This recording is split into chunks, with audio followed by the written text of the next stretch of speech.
이번 시간은 챕터 01 국제물류 관리 중에 코어 01 국제물류에 대해서 배워보도록 하겠습니다. 우리가 국제물류다라고 하게 되면 가장 기본적인 거래를 하죠. 상적 유통, 줄여서 상류를 통해서 소유권이 이전이 되어지게 되는데 이때는 우리가 법인격이라고 그러죠. 사람은 아니지만 사람처럼 경제활동도 하고 세금을 낼 수 있는 인격을 부여해주는 법인이 존재해요. 자연인이든 법인이든 소유권이 이전이 된다는 건 인격권의 이전이라고 이해를 하시면 되고요. 상류가 일어나면서 물류도 일어날 수 있게 되겠죠.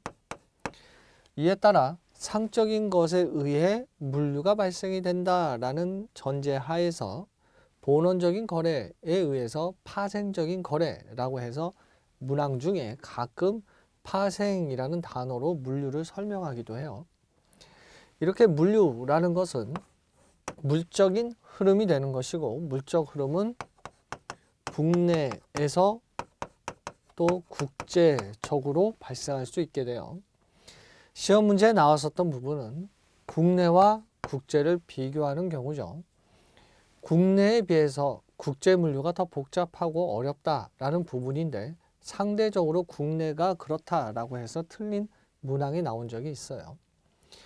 이렇게 물류를 수행을 한다라고 했을 때 우리가 배우는 과목은 국제 물류이고, 그렇다면 국제 물류가 추구하는 것은 무엇일까라는 것을 알아야 되는 것이 코어 01에서 이야기하는 거예요. 그렇다면 우리가 국제 물류를 이해하기 위해 물류라는 것을 설명을 할 때에는 기본적으로 목표가 있죠.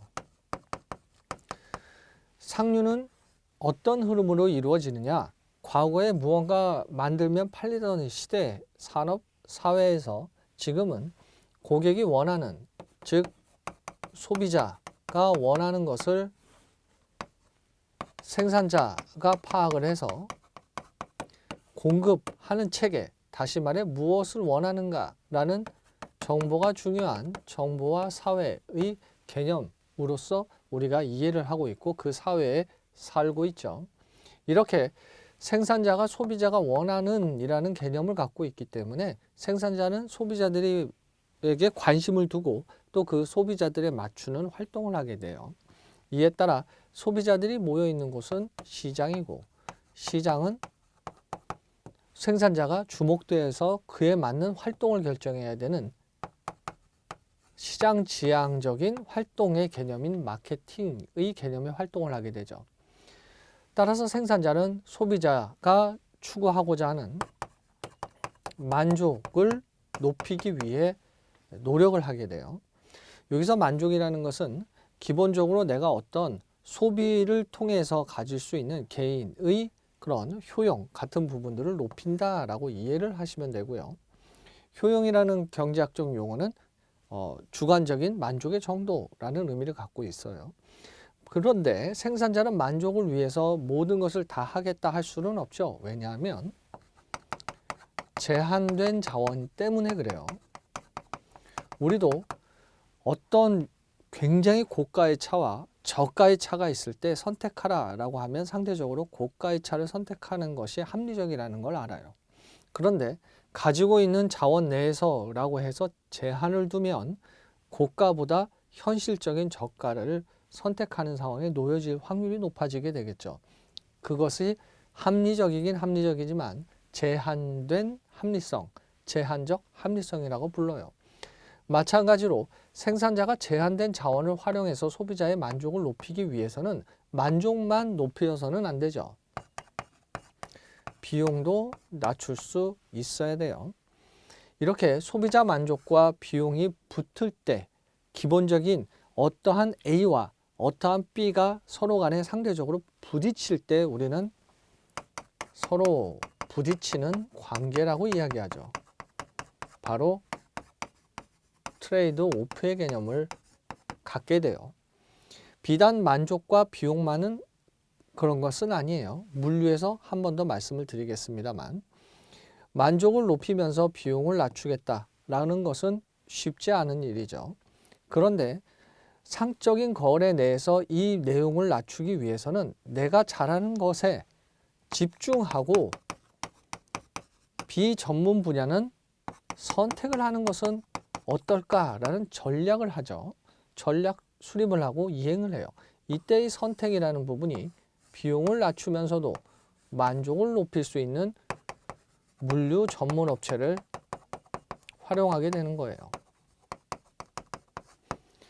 이렇게 물류 전문 업체를 활용하게 되면 기본적으로 우리가 택배를 한 건이라도 보낼 수 있고 그러면서 저렴하게 보낼 수 있는 기회를 갖게 되죠. 마찬가지로 기업도 물류 전문 업체를 활용을 함으로 인해서 소비자들의 만족을 높이기 위한 노력을 기울여요. 이 만족의 생산자의 입장에서는 내가 소비자가 원하는 것을 만들어서 소비자의 삶을 윤택하게 하는, 다시 말해 가치를 향상시키는 데에 포커스를 맞추는 것이고요. 또한 물류라는 부분들에 있어서는 이 둘의 목표를 따라가긴 따라가는데 생산적인 개념이 아니죠. 유형의 재화적인 측면보다는 무형의 서비스, 어디서부터 어디까지 보내겠다의 개념이기 때문에 서비스의 성격으로서 이해가 되어져서 비용 낮추는 건 이해가 돼요. 만족이라는 부분들은 고객을 어떻게 하면 만족할 수 있는가. 내가 물건을 빨리 보내고 정확하게 보내고 파손 안 되게 안전하게 보내면서 저렴하게 보낼 수 있다면, 다시 말해 영어의 첫 글자를 딴 3S1L의 원칙 하에 이루어진다면 고객의 만족은 높아질 것이다 라는 개념이에요. 그런데 앞서 우리가 물류하는 데 있어서 국제로 가기 위해 기본 지식적인 내용을 살펴보고 있는데요. 제한된이라는 것을 말씀을 드렸어요. 그렇다면 저 제한된 것을 어떻게 이해를 해서 소비자를 만족시킬까?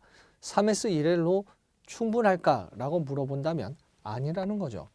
다시 말해서 스마이키 교수는 7R이라는 걸 이야기해요. 다시 말해서 상냥한 품시가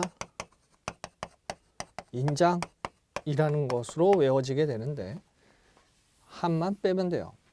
그러면 여기서 R은 right예요. 딱 좋아라고 할 때의 그 right예요. 그래서 적절한 상품, 적절한 양, 적절한 품질, 적절한 시간, 적절한 가격, 적절한 임프레션, 인상, 적절한 장소로서 소비자의 만족이라는 부분을 이해하기 위해 노력을 하죠. 원칙을 제시한 거예요. 이렇게 원칙을 제시를 할 때 이러한 것을 달성하기 위해서 필요한 게 뭐예요? 기능이 되죠. 그러면 물류가 이러한 목표를 달성할 수 있는데 수행할 수 있는 기능이라고 하면 가장 기본적인 것이 운송이고요. 그 다음에 보관이 되고요. 운송과 보관을 이어주는 양단에 있는 것이 싣고 내리다의 하역이 되죠. 우리가 운송이라는 부분들을 수송과 비슷하게 이해를 하고 있는데 이것을 분리해서 이해하면 주요 거점과 거점은 수송, 주문에 의해 배송, 이 두 가지의 개념을 운송으로 이해하기도 해요. 그래서 이렇게 보면 제가 한 번 더 말씀드린다고 상충관계를 여기서 말씀드린다고 했는데 운송과 보관을 비교하면 운송을 빈번하게 하겠다? 그럼 보관을 적게 하겠다. 운송을 적게 하겠다? 그럼 상대적으로 보관을 많이 하겠다는 의사결정을 할 수 있는 상충관계가 될 수가 있어요. 그래서 우리가 어떤 개념이 배워지게 되면 각 분야에 어떻게 적용이 되는지를 알면 되죠. 물론 이 외에도 정보라는 것도 하고 운송과 보관의 용이성, 하역의 용이성을 위해 포장이라는 활동도 할 수 있을 거예요. 이러한 각각의 기능들이 수행을 해서 목표를 달성을 해요. 앞에서 이야기한 신속성을 가지고 이 각각의 기능들을 조금 더 물류의 추구하고자 하는 목표를 달성시켜 보죠. 우리가 어떠한 것을 달성하기 위해서 필요한 구성 요소들이 있어요. 우리는 앞에서 말씀드렸던 목표가 있지요. 이 목표를 달성하기 위해 필요한 것들이 존재하고 그 필요한 것들이 일정한 체계를 갖춰서 처리라는 것을 하게 되면 목표를 이루게 돼요. 다시 말해 운송, 보관, 하역, 기타 기능들이 연결이 되어져서 정보를 공유하게 되면 언제 도착하고 보관된 물품 중 무엇을 보낼 것이고 그 양에 따라 하역 장비는 무엇이 가지고 있고 하는 부분들이 공유가 되는 거예요. 그렇게 실시간으로 공유가 되면 낭비되어지는 시간, 낭비되어지는 인력 등등이 줄어들게 되겠죠. 이에 따라 목표를 달성할 수 있게 돼요. 우린 이것을 시스템이라 부르죠. 이렇게 구성이 되면 우리는 물류 시스템이라고 불러요. 그럼 물류 시스템이라는 부분들은 기업에서 추구하고자 하는 것이 경영 시스템이죠. 경영의 목표를 달성하는 거예요. 이 경영 시스템은 거래라는 거래 처리 시스템으로부터 보고 시스템, 운영 시스템, 보고 시스템, 관리 시스템, 전략 시스템으로 올라가게 되고 삼각형의 도형은 수많은 사원으로부터 적어지는 CEO의 관계를 나타내는 상징적 도형이 되는 거예요. 그렇다면 경영 시스템에서 내가 어떻게 경영을 통해 가지고 매매가 일어나고 그 매매에 의해서 물적 흐름이 일어나기 때문에 여러분들 시험 문제 푸실 때 경영 시스템의 하위 시스템이라는 표현을 써요. 또한 물류 시스템 내에 기능들이 존재하고 각각의 기능들은 기업이 추구하는 목표, 물류가 추구하는 목표를 따를 수밖에 없죠. 왜? 하위니까요. 그래서 운송 시스템 하면 운송 차량은 무엇이고 연식은 무엇이고 운전자는 무엇이고 또 현재 운행되는 차량은 어디 위치에 있는지 등등을 파악할 수 있게끔 만드는 시스템이에요. 그러면 물류 시스템의 하위 시스템으로서 이루어질 수 있게 되겠죠. 이렇게 각각의 기능들이 막힘없이 이루어질 수 있도록 정보 중요하죠. 정보를 공유함으로 인해서 목표를 달성할 수 있게 되고 말씀드렸다시피 생산자가 직접 물류를 수행하는 것보다 업체, 다시 말해 우리가 일상에서는 택배를 사용하는 것이 훨씬 더 효율적이다, 경제적이다라는 것을 알 수 있어요. 이에 따라 이러한 거래가 국내에서 발생되면 국내 물류라고 표현을 하고 국제적으로 발생을 하면 국제 물류라고 이야기를 하게 되는 거예요.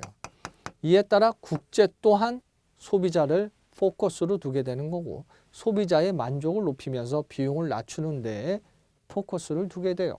그렇다면 우리는 그러한 전문 물류업체를 뭐라고 부를까라고 하면 일반적으로 포워더라 부르죠. 그래서 포워더에 의해서 화물이 중소기업 같은 경우에는 이제 포워더를 통해서 국제 물류를 수행하게 돼요.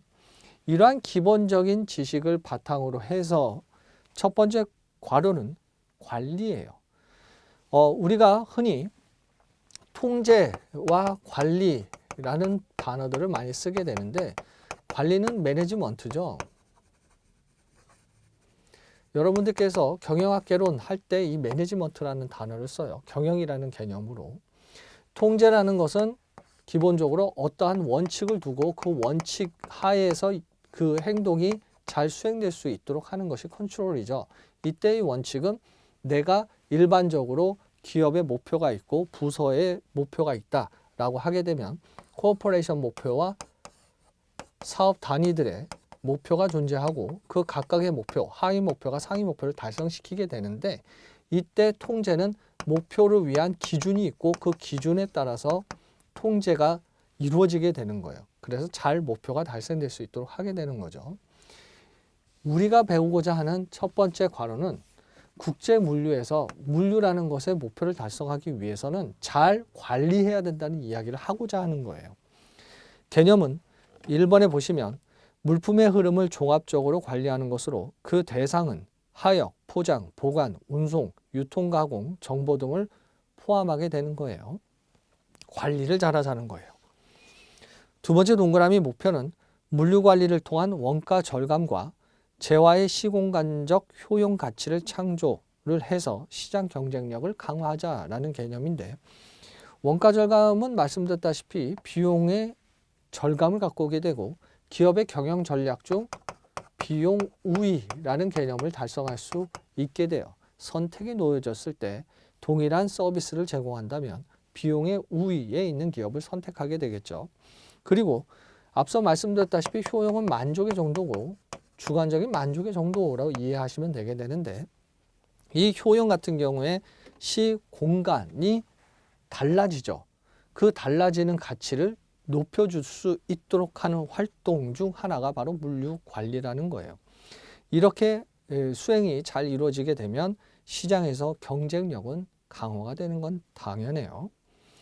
그 다음 두 번째 과로 국제 물류의 개념 및 특징인데 물적 흐름이 어디에서부터 어디에 흘러가는데 국제라는 단어가 들어갔다는 이야기는 서로 다른 두 개국 이상에서 거래가 발생이 될 때 국제라는 단어를 써요.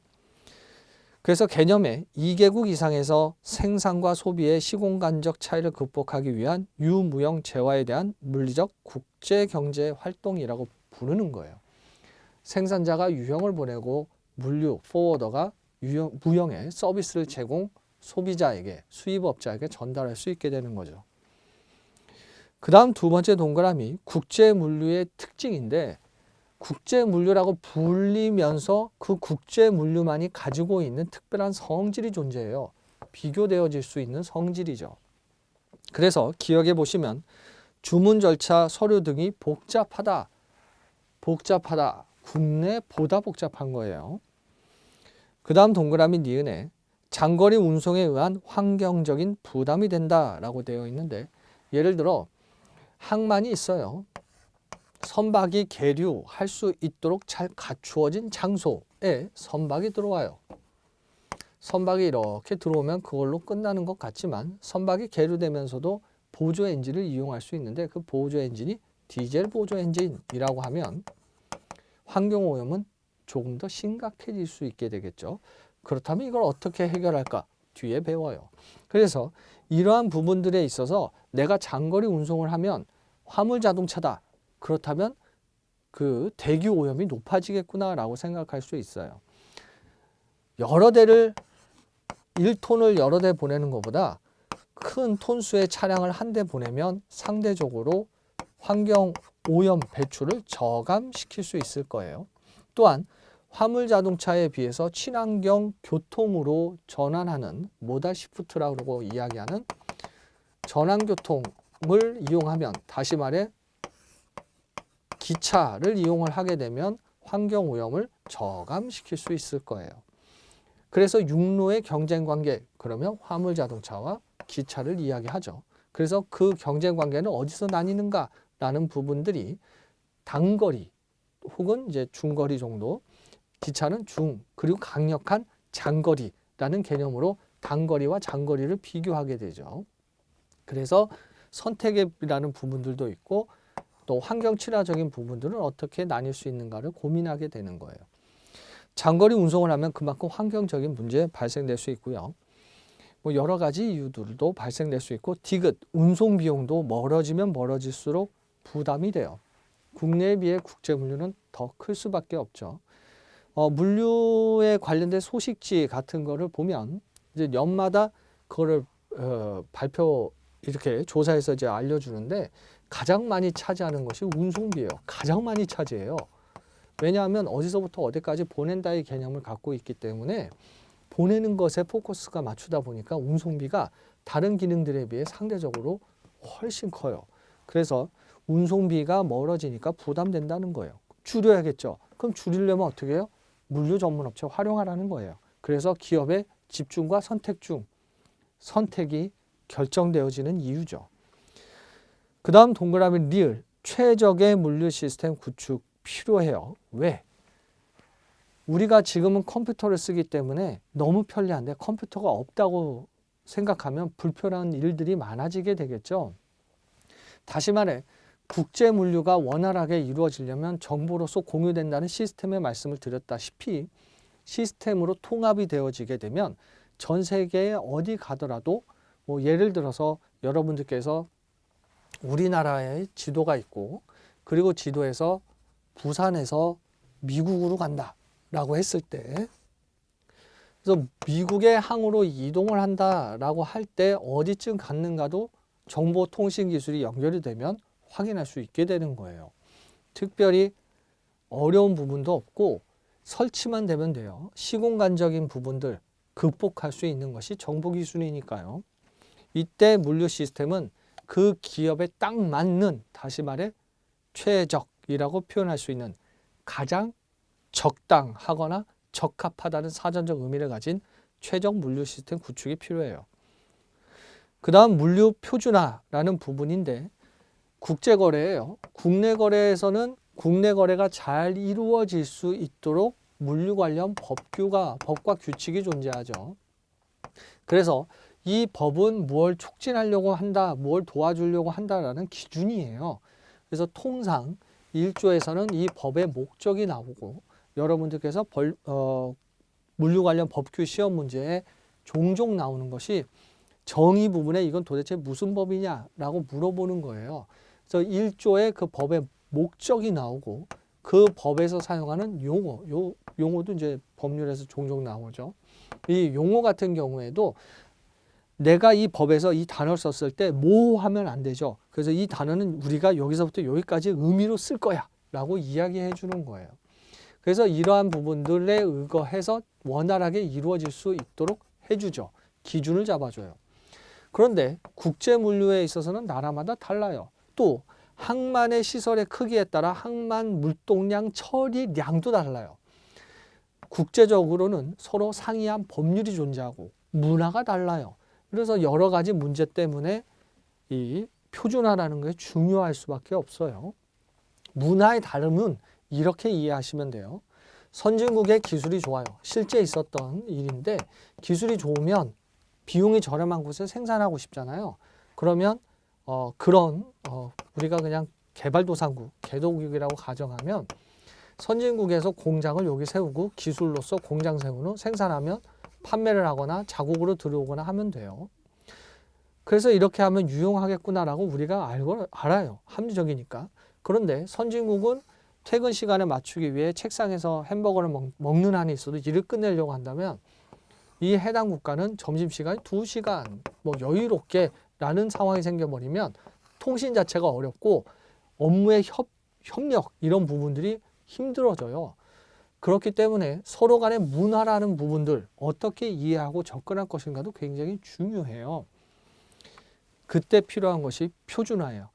통신의 표준화. 우리가 흔히 표준화라는 부분을 크게 두 가지로 이야기하는데 하드웨어와 소프트웨어로 이야기하죠. 그래서 우리 그 컴퓨터 화면에 보이는데 손을 댈 수 없는 그 화면 내용 이게 다 소프트웨어예요. 예를 들어 전자문서의 교환하고 데이터 통신에서 한다라고 하면 소프트웨어로 이해할 수 있죠. 그리고 EDI는 전자문서를 보내기 위해서는 컴퓨터가 알아들어야 되니까 얘도 표준화예요. 만약에 비표준화 해도 상관없다 그러면 아직까지는 힘들어요. 인공지능이 발전을 해서 비표준화를 처리하지 않는 이상은. 그리고 하드웨어라는 부분들은 우리가 지게차 아니면은 그 포장 용기 사이즈, 컨테이너 사이즈처럼 실질적으로 만질 수 있는 것들을 이야기하죠. 표준화는 다양한 분야에서 중요하고 국제 물류에서 제약으로 작용할 수도 있어요. 통신에 있어서는 바코드 같은 부분들이죠. 바코드에서도 국제 거래를 하죠. 글로벌 트레이드 아이템 넘버를 부여를 받게 되는데 글로벌 스탠다드 넘버 1 그 전에는 이제 2005년에 이제 GS1로 바뀌었었는데 EAN이라고 불렀었죠. 코드 체계를 이렇게 따라갔었어요.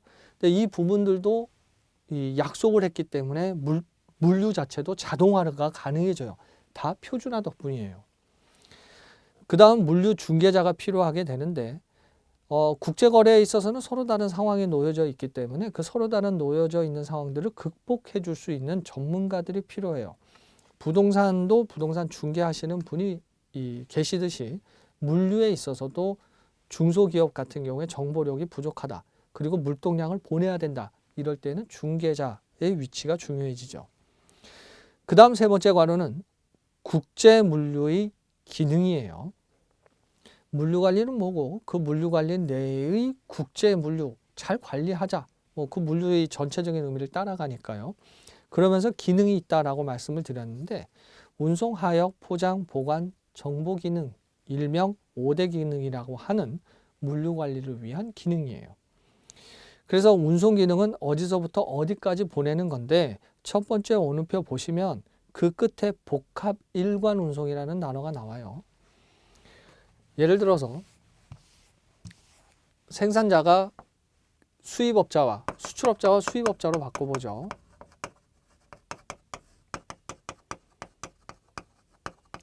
가끔 이제 화주라는 단어를 쓰는데 생산자가 화주가 될 수도 있지만 생산자의 품목들을 모아서 구매한 사람이 수출하면 그 수출업자가 소유권을 갖고 있으니까 화주가 돼요. 그래서 이런 개념들을 그냥 화주로 의미해서 화주에서 다른 화주로 넘어가는 이라는 이해를, 화주라는 단어를 이해하고 계시면 돼요. 이제 수출업자와 수입업자와 거래를 했으면 물건을 보내줘야 되죠.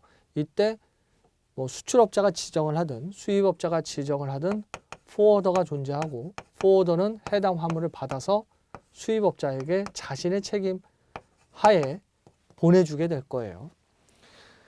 그때 복합이라는 단어는 서로 다른 두 가지의 결합을, 이상의 결합을 복합이라는 단어를 써요. 그러면 복합 운송하게 되면 어떻게 돼요? 내가 서로 다른 운송 수단을 결합해서 보내겠다는 거예요. 지금 여기서는 복합 일관 운송이라는 것은 이렇게 어떤 상황에서든 두 가지 이상을 결합을 시킨 상태에서 수입업자에게 나의 책임으로 보내겠다의 개념으로 이해하시면 돼요. 그리고 운송기능이라는 것은 어디부터 어디까지라는 의미이기 때문에 도어 투 도어 혹은 데스크 투 데스크까지 가능해져요. 하역이라는 것은 싣고 내리는 의미를 갖고 있는 용어라고 말씀을 드렸죠. 그래서 컨테이너에 어떤 화물을 넣으면 적입, 그리고 그 화물을 넣은 부분에서 내보내면 적출, 뭐 들입, 날출 해서 그렇게 표현들을 하는데, 적입 과정부터 철도역, 트럭터미널, 공항, 항만의 하역 작업까지 다 수행할 수 있어요. 포장 기능이라는 것은 크게 두 가지로 나뉘어요. 그 관련 내용들도 잘 정리되어 있습니다만,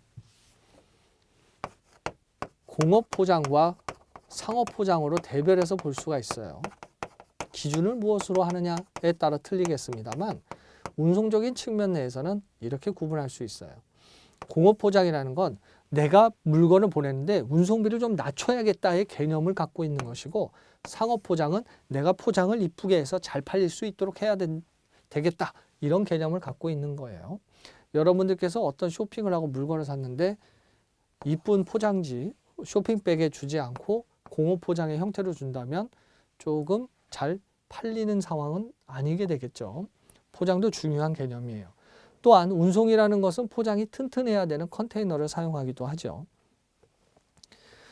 그 다음에 보관 기능이라는 것은 세금을 유보해서 통관 절차를 거쳐 그 해당 화물이 계약서상의 그 화물이고, 그 화물이 이상이 없고, 그리고 그 부분에 대해서 일정한 가치가 부여가 된다면 세금을 매길 수가 있게 되는데, 그 과정상에 놓여져 있는 세금이 잠시 유보될 수 있는 보세구역이나 그 이외의 지역에서 화물을 일시 보관하는 부분들이 보관기능이라고 볼 수 있어요. 그래서 보관이라는 것은 시간이라는 개념을 갖고, 운송이라는 것은 장소의 개념이 대표적이죠. 그 다음 정보기능은 앞서 말씀드렸던 시스템을 이용을 할 수가 있게 되는데, 인터넷 이용하면 누구나 연결되어 있으면 다 활용을 할 수 있잖아요. 그래서 두 번째 오늘표 보시면 전화나 팩스, 컴퓨터 등 온라인 시스템, 그리고 어떤 건물 내에 네트워크가 뭐 혹은 한 층도 상관은 없는데 근거리에 연결이 되어 있는 네트워크 하면 랜이라고 부르죠. 뭐 도시 그러면은 맨, 한 나라 그러면 완의 개념인데, 이 랜은 근거리 통신망을 얘기를 하고요. 또한 부가가치 통신망이 있는데, 한국통신에서 선로를 열심히 설치했을 때 나는 금융 서비스를 하는 업체야, 나는 영상 서비스를 하는 업체야, 나는 인터넷 연결 업체야처럼 일정한 선로에 가치를 더하죠. 다시 말해 유리, 고무, 철을 자동차로 해서 부가가치 높이듯 선로의 부가가치를 높일 수 있는 활동들이 다양해질 수 있어요. 그것이 부가가치 통신망이에요. 그래서 부가가치 통신망 등을 이용한 물류정보의 지시 통제 이루어질 수 있어요.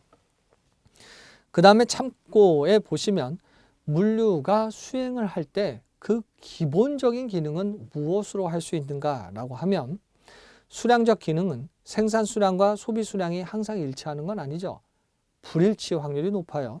이때 화물을 모으고 중개해서 보내주는 것을 통해서 수량을 조정해 줄 수 있는 기능을 가져요. 품질적인 기능은 생산자가 제공하는 재화, 소비자가 소비하는 재화의 품질을 가공, 조립, 포장 등을 통해서 적기에 공급할 수 있는 기능이라고 보시면 되고요. 가격적 기능은 생산자와 소비자를 매개로 연결을 통해서 운송 정보 활동에 이르는 모든 비용을 조정할 수 있는 능력이라고 보시면 돼요. 기능이죠, 기능. 가격이라는 부분들은 내가 항공기를 이용했느냐, 선박을 이용했느냐에 따라 신속하냐, 조금 덜 신속하냐, 그러면 우리가 버스, 택시 타듯 요금의 차이는 발생할 수 있어요. 그렇다면 이 가격이라는 부분들이 물건일 경우에도 마찬가지죠. 운송 경로가 긴가 혹은 짧은가에 따라서 원가는 달라질 수 있어요. 그럼에도 불구하고 생산지에서 자신이 직접 들여오는 가격에 비해서는 저렴하게 들여올 수 있게 되겠죠. 시간적 기능은 생산 시기, 소비 시기 불일치를 조정해 주는 것이고, 장소라는 것은 우리가 멀리 떨어져 있다라는 것을 격지라고 표현하죠. 그 격지에 있는 사람, 대상, 그 사이에 불일치를 극복해 준다라고 보시면 돼요. 그 다음에 인적 기능, 인격적 기능이라는 건 뭐 말씀드렸다시피 상거래를 한다라고 하게 되면 소유권이 바뀌는 형태를 갖잖아요. 상거래라는 건 교환 과정을 통해서 이루어지게 되고 성립이 되어져서 거래가 해당 수출업자, 생산자로부터 소비자로 이어지게 되니까요. 그래서 인격적 기능, 인적 기능 그 줄 끝에 상거래로 조정이라고 표현하는 거예요. 그 다음 네 번째 괄호, 국제물류의 중요성은 뭔가?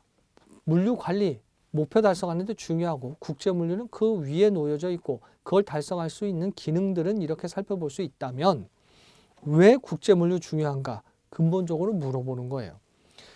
국제 간의 생산 소비 조화가 유지되어 국민 경제의 지속적인 발전에 기여할 수 있기 때문이죠. 우리가 필요한 거 다른 나라에서 생산되어진다면 들여와서 부가가치로 만들어 또 다른 품목을 판매될 수도 있어요.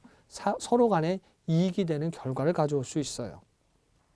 두 번째 동그라미, 국제물류 합리화는 생산력 증대, 국제시장 발전을 조장하는 효과가 있죠.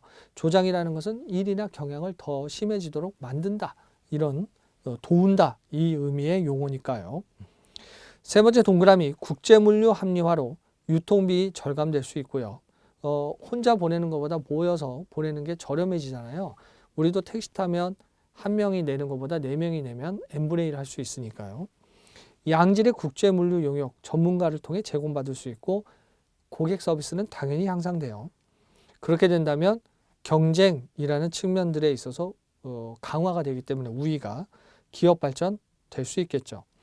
또한 국민 경제적 측면에서는 국제물류 합리화를 통해 경제 발전 당연히 되고요.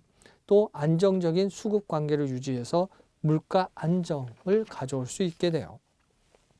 그 다음 다섯 번째 가로, 국내 물류와 국제 물류의 차이점, 앞에서 말씀드렸던 내용처럼 관련 서류 복잡해요. 뭐 기본적으로 통관 서류라고 해도 국내 물류에는 없는 부분들이 더 복잡하게 생기니까요. 중개자 존재하고요. 주문 절차도 복잡해요. 물류 비용과 운송 시간, 손실 위험에 있어서도 차이가 나죠. 우리가 시간이라는 개념들을 가져오게 되면 이 시간이라는 개념들로 다양한 상품을 개발할 수 있어요. 바로 시간에 가지고 있는 불확실성, 그리고 그것이 변동성이라는 것을 갖게 된다면 거래가 될 수 있는 상품을 만들 수 있어요. 바로 우리의 일상에 있는 보험이죠. 짧으면 보험료는 낮아지게 돼요. 길면 불확실성은 더 커질 테니까 보험료는 올라가게 되겠죠. 다시 말해서 물류 비용과 운송 시간은 국내 물류, 국제 물류 비교하면 국제 물류가 더 클 수 있겠다라는 걸 이미 알고 있고, 그에 따라서 발생할 수 있는 위험, 그리고 그것은 생산자가 소비자에게 보내는 화물, 다시 말해서 손실인데 손실도 위험으로 이해하죠. 위험이 원래 데인저지만 손실 위험의 개념이면 리스크라고 표현하죠. 그래서 이러한 부분들이 발생되는 차이, 그게 차이점이에요. 또한 요소별 기능상의 차이인데 국내 물류와 국제 물류의 차이다라고 하면 우리나라 같은 경우에 통상 육로를 사용하죠. 화물 자동차를 이용하고 뭐 그런 개념들을 통상 가져요. 크로스도킹 같은 경우에도 일정한 크기의 화물 차량이 순회를 해서 우리가 밀크런이라고 그러죠. 우유 배달을 하듯이 이제 들려서 화물을 모으게 되면 수많은 차량들이 화물을 보내면 솔팅 되어져서 각각의 지역으로 화물 차량이 가게 되고 도착지에서 소량의 차량으로 보낼 수 있을 거예요. 우리는 이렇게 보관 기능을 수행하지 않고 잠시 들렸다 가는 이것을 크로스 도킹이라고 부르죠. 그래서 이런 시스템에 의해서 국내가 흘러 들어갈 수도 있고, 물론 이제 국제도 통상적으로 수행할 수 있지만 국제는 육로만을 이용할 수는 없잖아요. 그래서 가장 큰 특징인 복합 운송적 개념을 갖는 거예요.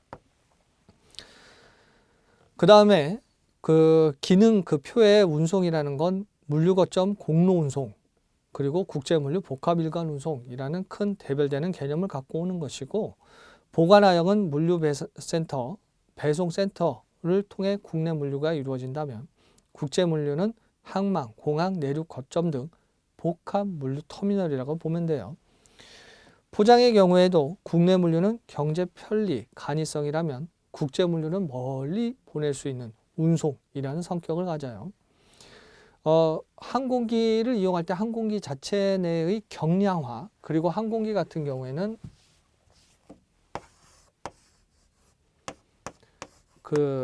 기본적으로 이 자체가 포장 용기의 역할을 하잖아요. 그리고 우리가 양력을 받아서 비행기가 뜰 수 있도록 하기 때문에 가볍죠. 그렇다면 그 안에 있는 포장 용기도 가볍게 하면 돼요. 그래서 어퍼덕, 메인덕, 로어덕에 이 각각의 만약에 승객이 탄다면 이 로어덕에 화물을 실어서 보낼 수 있게 될 텐데, 이때에 팔레트를 이용할 수도 있다라는 거예요. 팔레트에 이렇게 덮어서 가는 모양이 이글루 같다고 해서 이글루의 형태로 보낼 수도 있고요. 컨테이너 선박을 통해서 혹은 항공기에 적합한 컨테이너를 이용할 수 있죠. 정보의 입장에서도 국내 물류가 화주 운송업체, 주선업체, 국제 물류는 특정 터미널을 축으로 국내 화주로부터 해외 고객에 이르는 좀 더 확장되고 복잡한 구조를 가져요.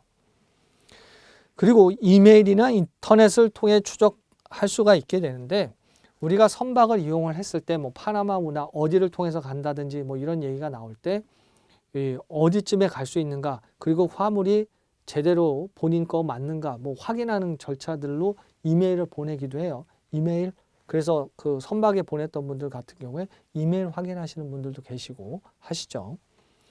그 다음에 6번째 괄호는 국제 물류 관리인데, 물류 관리 중요하다고 그랬죠. 목표는 상위 목표 따라가요. 고객 서비스 증대, 물류 비용 절감이에요.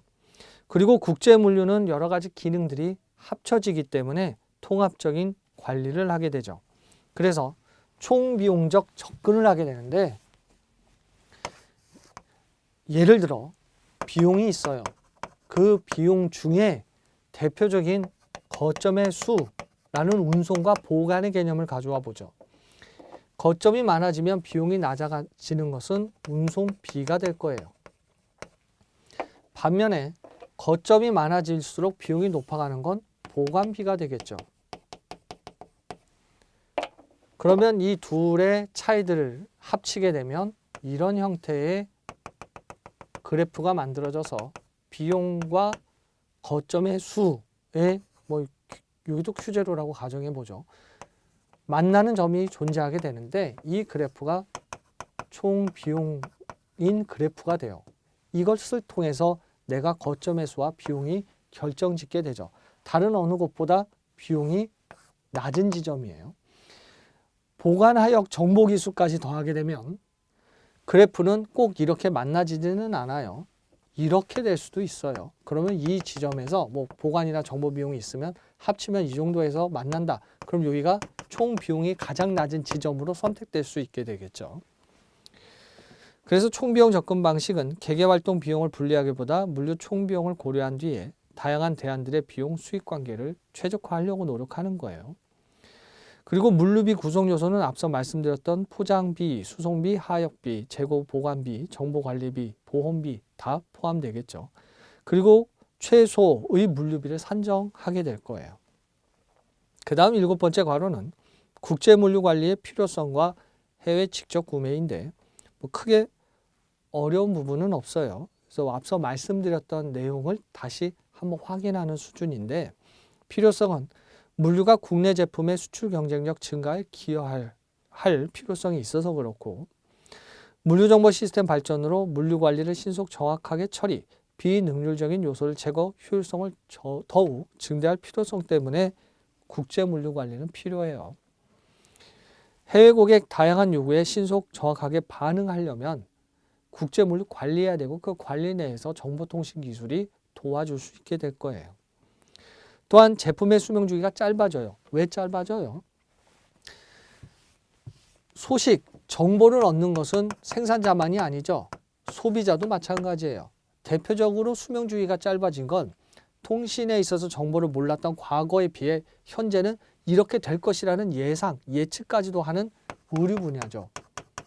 그러면 여기서 말하듯 제품의 수명 주기가 짧아지는 상황의 품목이라면 어떻게 대응할까? 시스템을 고민할 수밖에 없게 될 거예요.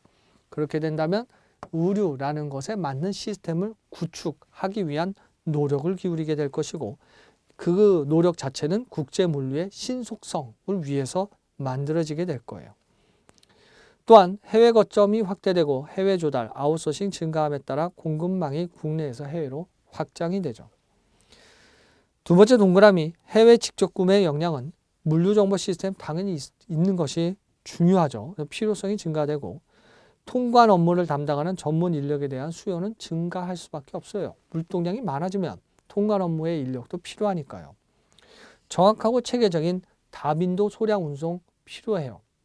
국내 택배 이용하시는 분들이 많이 계시듯 국제적으로 거래를 할 때 직구하시거나 외국 분들이 우리나라의 물건을 역직구하시거나 직접 구매하는 형태들이 달라질 수 있기 때문에 다빈도 소량 운송 필요해요. 글로벌 공급망 관리 당연히 또 필요하고요. 국내 물류 기업들의 국제 운송 부분의 물동량 매출액 이에 따라 증가될 필요성이 있게 되겠죠. 이 증가라는 부분들이 이러한 활동들, 해외 직접 구매 등등의 상황으로서 가능해지게 돼요. 그 다음 연습 문제 보시면 국제 물류 관리가 필요한 이유로 옳지 않은 것은 이라고 되어 있는데 2번에 물류 정보 시스템 발전으로 물류 관리가 복잡해지고 난해해짐에 따라 효율성이 저하되기 때문이다 라고 되어 있는데 물류 관리 복잡해지고 난해해지니까 물류 정보 시스템이 도입이 된 것이고 효율성은 그로 인해 증가된 거예요. 잘못된 거죠. 그래서 우리가 배운 개념을 이렇게 위치를 바꿈으로 인해서 의미를 다르게 만들 수도 있어요. 그 다음 8번째 괄호 국제물류관리 효율화 방안인데 혼재, 우리가 일명 콘솔이라고 부르는 혼재를 할 수 있어요. 혼재가 가능한 품목이 있고 혼재가 불가한 품목이 있죠. 의류하고 생선 뭐 하면은 혼재가 좀 곤란할 수 있어요. 그래서 공산품 같은 경우, 택배 같은 경우에 잘 포장된 품목들은 혼재할 수 있잖아요. 그렇게 되면 물류를 보낼 때 한 건을 보내는 게 아니라 모아서 보내는 운임 분담 능력이 높아질 수 있게 될 거예요. 과포장 당연히 피해야 되고요. 포장 견고하게 해야 되겠죠. 그래서 선박 같은 경우에는 컨테이너를 이용해요. 운송수단 내 적재율을 높여야 되고요. 운송 경로는 최단거리 필요하고요. 화물 재고 현황을 파악하기 위해 포스 시스템과 같은 IT 기술을 활용할 수 있어요. 즉 소매점에서 무엇이 팔렸다는 것 그리고 그 팔리는 것이 자동 장부 정리, 재고 변동을 일으키면 거기서 끝나는 것이 아니라 공급업자와 연결이 되는 순간 그 정보는 공급업자에게 갈 것이고 그에 따라 수많은 지점들의 데이터를 모아서 내일 내가 어떻게 어떤 차량으로 보내야 되겠구나, 어떤 품목을 이라는 의사결정을 사전에 할 수가 있어요. 이 모든 걸 자동으로 처리하면 하루 전날 모든 정보가 입력이 되면 그 차량에 배정을 할 것이고 그 운전자가 자동으로 배정이 돼서 운전자는 확인해서 아, 일로 가는구나, 프린터해서 그냥 가면 돼요. 아니면 전자기기에서 확인을 하면서 이동하면 되죠. 그래서 이런 IT 기술 활용하는 것이 중요하고요. 효율적인 하역 작업을 위해 기계 자동, 수배송 합리화 등을 통해서 신속성 달성할 수 있어요. 하역 횟수 당연히 줄여야 돼요. 왜 그럴까요? 앞서 불확실성이라는 것을 말씀드렸어요. 횟수를 늘리면 파손될 확률은 당연히 높아져요. 따라서 하역 횟수, 뭐 예전에 문항에 아주 드물지만 이제 나왔었는데 최소화시키는 거예요. 하역 최대화가 아니에요. 그 다음에 9번째 과로는 국제물류 관리를 하기 위한 기법인데 기법 같은 경우에는 연도별의 변화 추이를 시험 문제 나온 적이 있어요. 그럼 그거 왜 해요? 우리가 과거를 알면 현재를 이해하고 미래를 준비할 수 있잖아요. 과거의 시스템이 어떻게 발전이 됐는가를 통해서 현재 우리가 어떤 시스템을 이용하고 있으니까 앞으로는 어떤 시스템을 도입할 필요성이 있겠구나를 이해시키는 거예요. 그래서 처음에 JIT라는 것이 있는데 사실 거기에 나와 있는 내용은 등장되어지는 시기에 각각에 불려지는 이름으로서 표현되어지는 건데 제가 왜 이 말씀을 드리냐면 예를 들어 JIT도 구분해라. 그렇다면 이렇게 구분할 수도 있거든요. 왜 이렇게 구분하냐면 주문이 들어오면 주문에 맞게끔 원부자재 몇 개를 들여와서 조립해서 보내줘야지의 개념이에요. 이렇게 되면 재고를 가지지 않는 없을 무자죠. 지향하는 시스템이라고 이야기하는 거예요. 그런데 원부자재 업자는 불안해요. 계획되어져 있는 라인, 생산 라인, 그리고 계획되어지는 인력을 배치해야 안정적으로 성장을 도모하는데 어느 날은 갑자기 뛰고 어느 날은 뛰지 않고 이러면 불리하잖아요. 불확실성이 너무 커요. 변동성이 커요. 이때 이렇게 묶어주는 것이 JIT2인데 근본적인 JIT를 이야기해요. 그래서 1번의 JIT는 재고를 남기지 않고 입하된 재료를 그대로 사용하는 상품 관리 방식이고요. 뭐 생산을 어떻게 하느냐, 주문 왔으니 하겠다의 개념이에요. 두 번째 동그라미는 CIM, 컴퓨터 통합 생산으로 주문 왔으니 만드는 것이 아니라 제조, 개발, 판매 정보 흐름을 컴퓨터 정보를 이용해 통합시킨 생산관리 시스템이에요. 그 다음에 세 번째 동그라미 칼스가 있는데 칼스는 여기에 나와 있는 칼스의 개념은 경영 지원을 해줄 수 있는 통합 시스템이라고 보시면 돼요. 그래서 주문에 의해서 생산이 되고 생산에 관련된 것을 통합하고 경영 지원까지 통합을 하는 개념이 칼스니까요. 뭐 예를 들어서 제품의 생산, 뭐 개발 생산에서부터 폐기까지라고 확장을 한다고 생각하시면 돼요. 보다 더 큰 확장의 성격입니다만. 그래서 제품의 전 생산 과정을 디지털화해서 기업 경영의 혁신, 뭐 지원적인 성격이라고 말씀드렸죠. 그래서 혁신이에요. 비용 절감하고 생산성 향상을 도모하게 된 공학적 정보화 시스템의 개념이고요. 연도별 등장 내용에 따라서 이 순서가 있었어요. 그 다음에 SCM인데 정보 시스템이 발전하면 활용하는 게 중요하고 창고에서부터 시작해서 기업의 관리층에서 전략 의사결정까지 시스템이 구축이 되고 그냥 단순한 시스템 구축이 아니라 뭐 앞서 말씀드렸다시피 유리고무, 철, 자동차 하면 부가가치 크죠. 사람도 뭐 여러분들께서도 무언가 배우면 배울수록 그 지식의 성숙은 훨씬 더 커져요. 그러면 보다 더 큰 가치를 활용할 수 있게 되죠. 전사적인 자원을 관리하겠다는 거예요. 그런데 과거에는 내가 잘하면 됐지만 소비자가 나 원한다. 그럼 빨리 판매해야 되는데 협상을 하면 시간이 늦어요. 그러면 공급하는 공급망, 공급 사슬, 공급 체인 이라는 서플라이 체인이라는 걸 형성하게 되고 잘 관리하자는 매니지먼트가 형성이 될 수 있게 되는데 그것이 SCM이에요.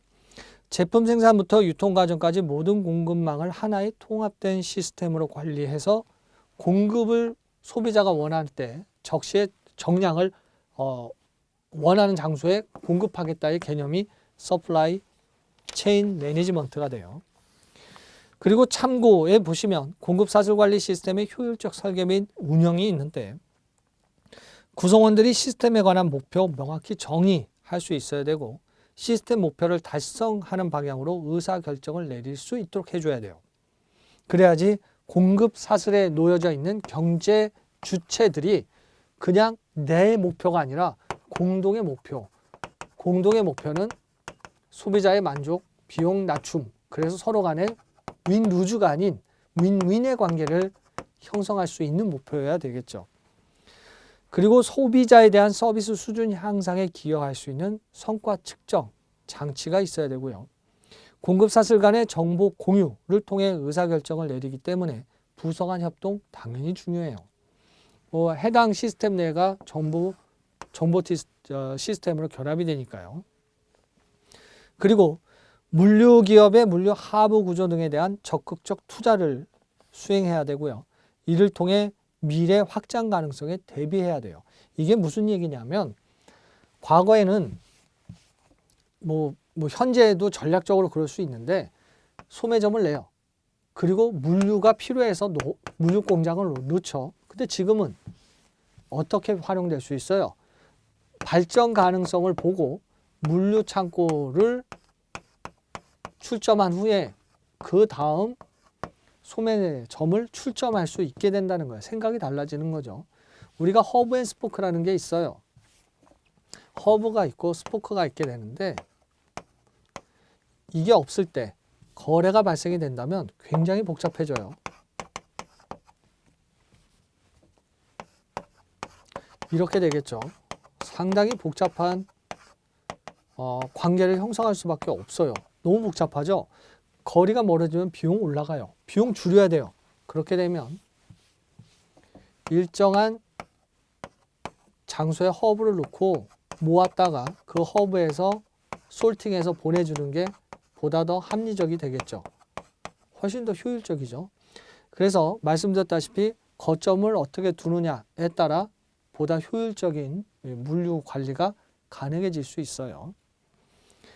그 다음 오른표 보시면 아웃소싱을 적극적으로 활용해서 비용과 시간을 절감하고 물류기업의 경쟁력을 최대화할 수 있는 방향으로 물류기업이 가지고 있는 자원, 내부 자원과 외부 자원을 활용해야 돼요.